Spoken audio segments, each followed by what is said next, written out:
Welcome to Cartoonist Kayfabe. My name's Ed Piskor. I'm Jim Rugg. We are going to be looking at the greatest comic you could have owned for the sum total of paying $0.00, Unseen Peanuts from Free Comic Book Day 2007.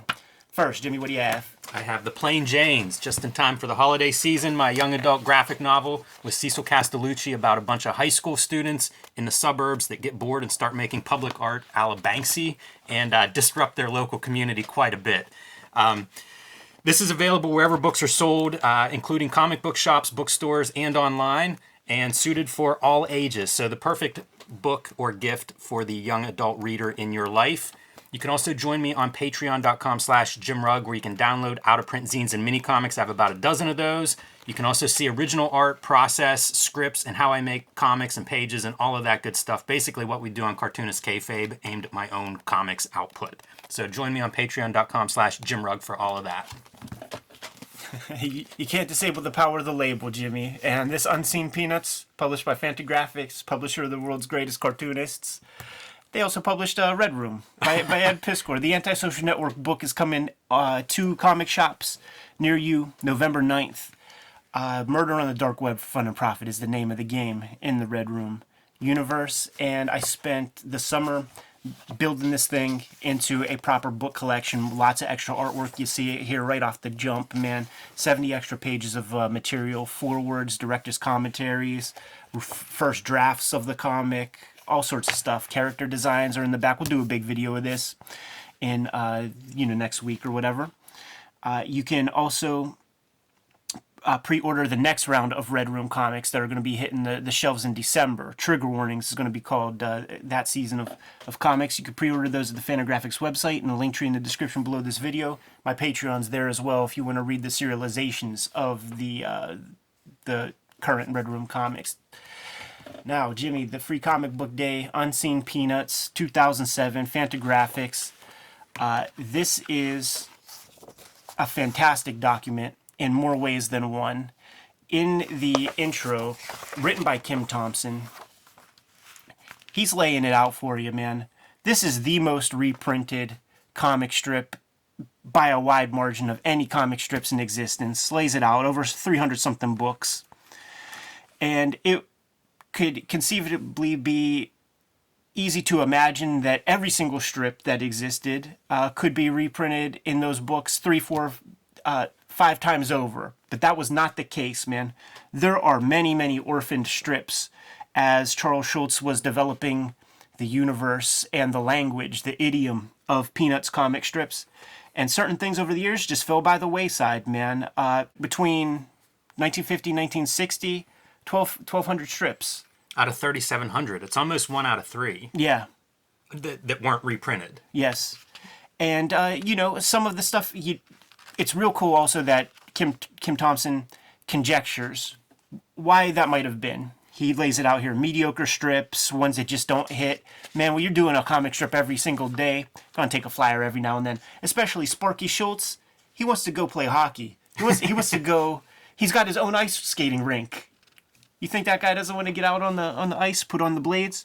Off format strips, those are some of my favorites, man. Yes. When you see him stretch his drawing chops, do weird points of view of the characters, draw some adults in the strips. It's one of the fun parts for me of reading this collection is because it covers 10 years or so of the strip. You get to see his evolution as a cartoonist, like getting into his mature. He figures it out quick, but you still get that range. And those ones that are off character, or he's trying something that doesn't stick, those are really fun to just see, like, how do you figure out how to make a comic strip as iconic as Peanuts. Those ones that don't work, in a lot of ways, they give you the guide of, like, okay, shave that off. That part isn't quite where we're going to go to make this what it becomes. Thirdly, timely references. And Kim Thompson cites things like Miss Frances. I had no idea what Miss Frances was when I read it when these comic strips first appeared, and I had to Google it now to figure out what the heck a Miss Frances was. I like number 4. The reason that they might not get reprinted is because the Syndicate lost the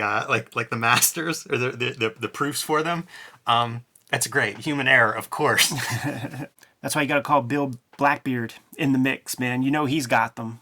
in some form or fashion. It's interesting when you read about how they put together these complete runs of strips, and they do have to call in these people who have like the collection that they can't find certain strips, and it's like you got to track them down somehow, and it's those collectors. I remember like on the early, like kind of almost pre-social media, like MySpace was sort of brand newish, and they pretty much really relied on the TCJ message boards.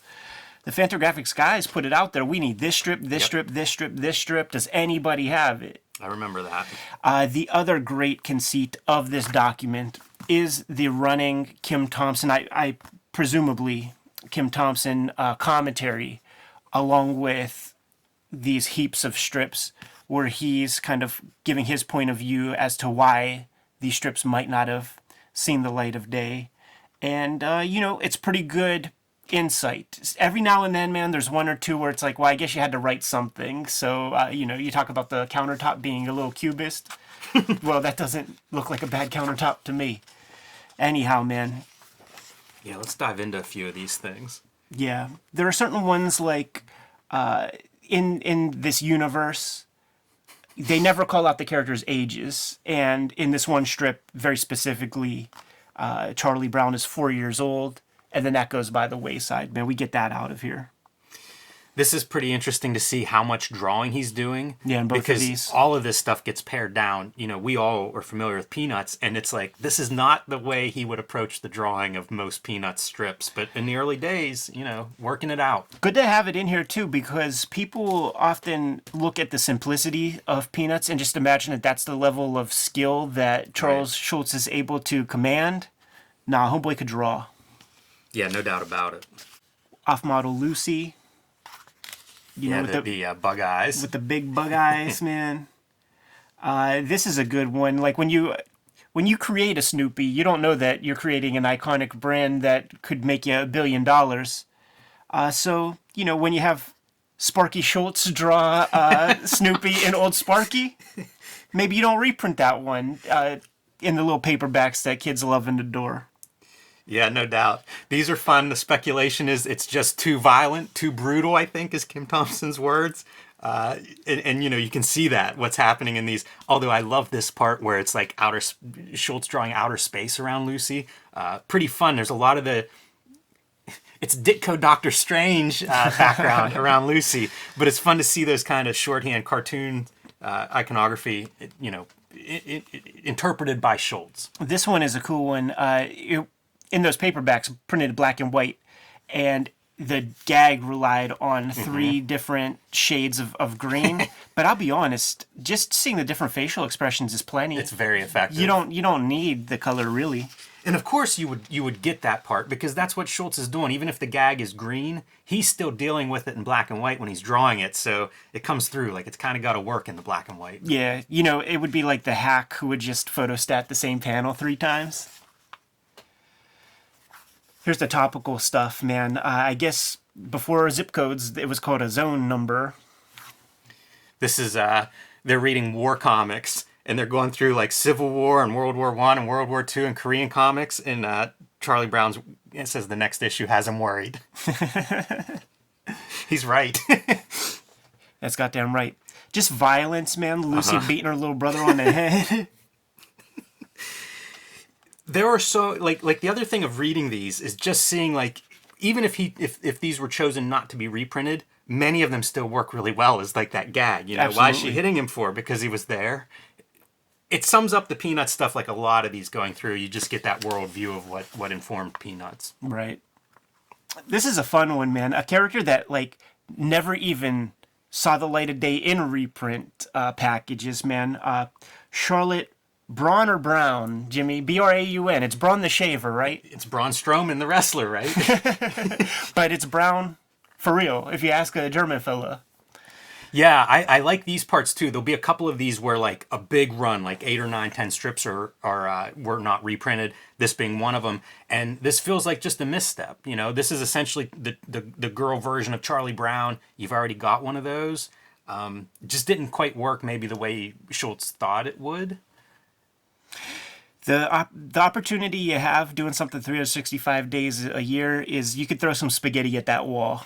especially at this time, because it's not like you were sitting around going, one day they'll all be collected and people will read 3 years worth in an evening. Right. It just, that concept really didn't exist. You know, you were just like, I got a deadline. And then I got another one the day after and the day after and the day after. The way that Kim Thompson writes about it, the Charlotte Brown, that's a great thing in comics too, where you see the way it's spelled, and there's a strip or two. There's actually a really, really good one about like if she marries Charlie Brown, like what would her name be? And it would be Charlotte Brown, but it could be Brown, Braun too. So it's like you just look at the spelling. That's like a formal thing. But Kim Thompson talks about how people mythologize this character like a Boba Fett in the same way they did Shermie or whatever, because they might have caught a glimpse. And you know how that stuff is when you're a kid. You see something and you don't know if you saw it.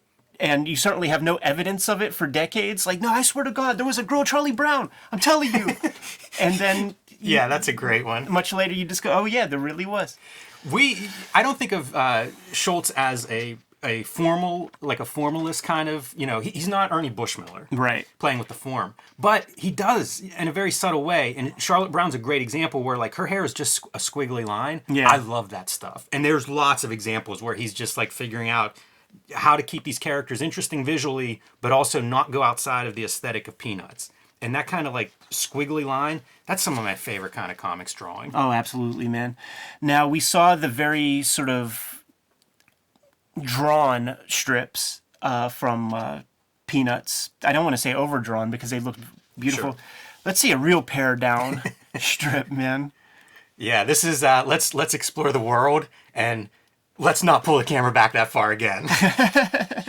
Just nothing there, just hopelessness. It's just empty.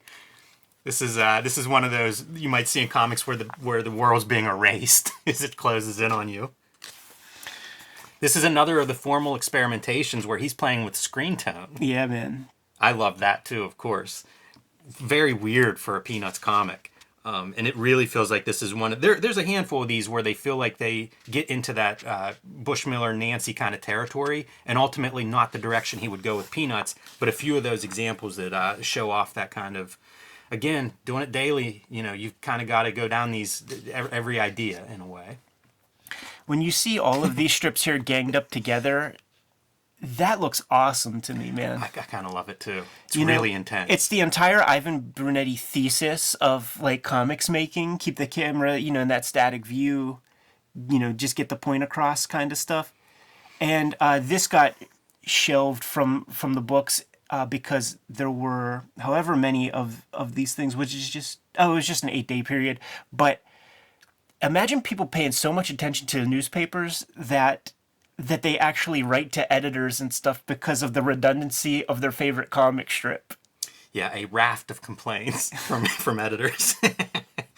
Yeah, it's again, it does look good on these pages, and they do good with the spread layout because they run another one that's 6 strips long, and look at the lettering. It's about stereo. This is one that Thompson speculates is because stereo, you know, it was kind of a buzzy thing when it first comes out, and now we just take it for granted. But it gives Schulz another one of those opportunities to formally play with the form and to do some really beautiful lettering. Yeah. Right up my alley. This one, how much does this stand out on screen compared to what we've been seeing? So they're stargazing, and Thompson speculates just kind of weird. Like the way the characters are even drawn, some of their poses and things are a little bit off. You never see these back views and stuff. Right. This is the one. Beautiful strip, though. Whenever I recall this book, like this is the round of stuff that is in my head that kind of stuck with me. It's really neat to me how this stuff works while they're laying these out. Like this would have been 4 days of strips. You'd have never seen it put together this way until they put this in a book. But look how beautiful it is where you have like the one panel in the middle and it's framed by the dark sky. It looks beautiful. It's like 4 strips put together there on the page. Yeah, it really does. This strip down here, man. It's great. Take on a Karl Marx quote. Blankets are the opiate of the hopelessly immature. Yeah, it's so much. This is some of Kim Thompson. I think he's a great critic. This is one of my favorite sentences I've ever read of his. A gag that manages to make oblique but recognizable references to communism, religion, and illegal drugs all in one panel. Fantastic. Pete Mondrian, right? Oh, yeah. I was looking through this the other night, and I just couldn't believe how much it looks like that to me. Yeah, man. And You know that those are those one brick that made with like asbestos. You know, Just didn't think about it until now, Ed. just scratch some of that dust, man, and see what happens in 20 years. The doghouse, Snoopy rolling off of sleeping on the top of his doghouse and rolling off. Love the animation of him rolling. It's just those round squiggly lines. Yeah, Charlotte Brown's hair. A good hit whenever he falls on the ground. You know, the doghouse is drawn a couple of times to show that impact and movement. Speculation is that's not how you draw Snoopy's doghouse. That's that stuff where Kim Thompson just has to write something, man. Sure. Because like whenever it gets into that 3D perspective stuff, you know, like there'll be one for this like countertop over here somewhere, and it's like, you know what, the thing looks just fine. Like almost cubist perspective of the countertop, and he calls it weird. It's like, well, that's how else would you draw that? Yeah, exactly. Kim just had to get some column inches in there, man. A Birds reference that I guess the movie, early cult classic, didn't really hit at the time, man. So people weren't going to understand the Birds reference. Interesting how things change over time, huh, Jimmy? Yeah, no doubt about it. Missing proofs, potentially, because he can't cite any particular reason why these would not be shared other than they were just not available for a reprint. Yeah, which is the weirdest thing to think about. Love this. Perfect for this time of year, too. We're in Halloween season here, so you get this Halloween strip, and it's just bizarre. It is, but I swear to Christ, I've seen this image before in the newspaper and stuff. It's a good-looking image. That whole panel I love, like the very inky, shadowy trees and stuff in that graveyard behind him. Look at him using the brush. Great piece. Yeah, using the brush on that tombstone.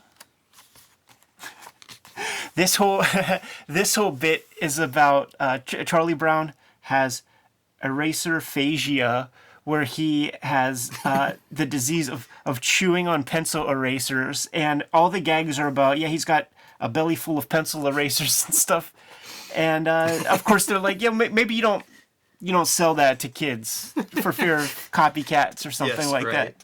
If you got kids putting towels around their neck, man, trying to stop trains.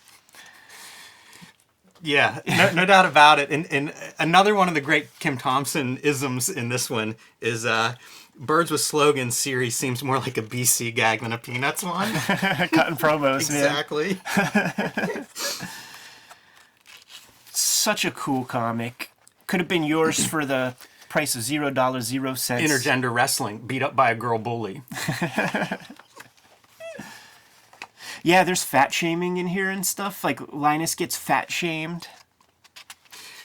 This is probably maybe my favorite one that I read in this book is just the first strip here. So the first panel, Lucy's looking down and says, look at this tiny little bug. And it's a dot. It's perfect like Schultzism for drawing because it's just an ink dash. It's appalling how little he knows. He's not like us. He doesn't know anything about voting or disease or earthquakes or love or Monday mornings.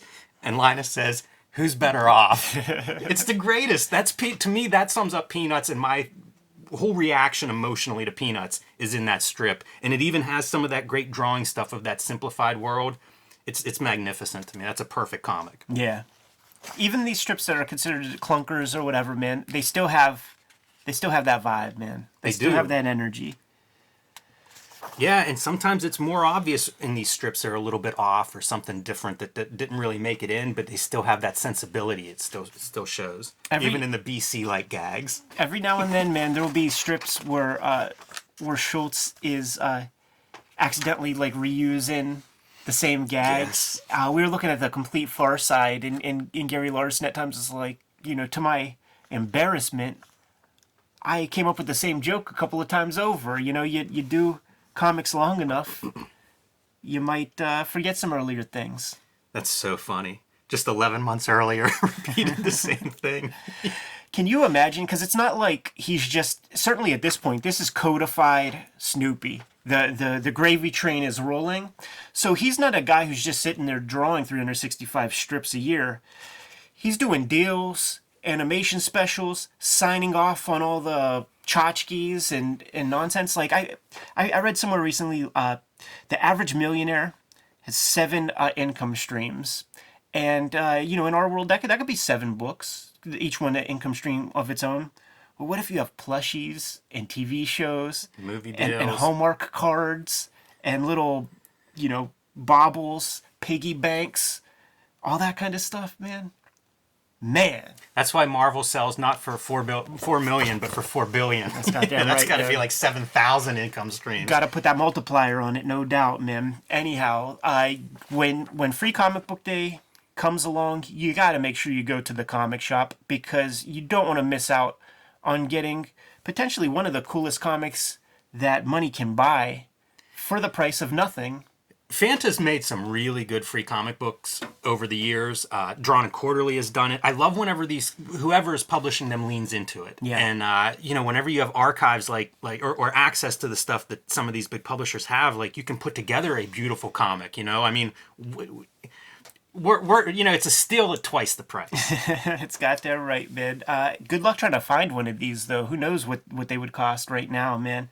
Anyhow, Kayfabers, like, follow, subscribe to the YouTube channel. Hit the bell. We'll notify you when new vids are available. What's out there, Jimmy? Join me on patreon.com/JimRugg, where you can download out-of-print zines and mini comics. About a dozen of those available right now. You can also see original art, process pages, script, how I make the comics I make, like Street Angel, Deadliest Girl Alive, The Plain Janes, Octobriana, and much more at patreon.com/JimRugg.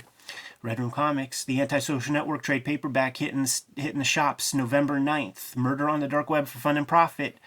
You could order those comics at Fantagraphics, at Amazon if you don't have a good comic shop nearby. You could also put in pre-orders for Trigger Warnings, the next round of Red Room Comics that we're going to start putting out in December. All these links are in my link tree in the description below this video. What else do we have, Jimmy? Subscribe to the Cartoonist Kayfabe e-newsletter at the links below this video. You can also find Cartoonist Kayfabe t-shirts and merchandise at the links below this video.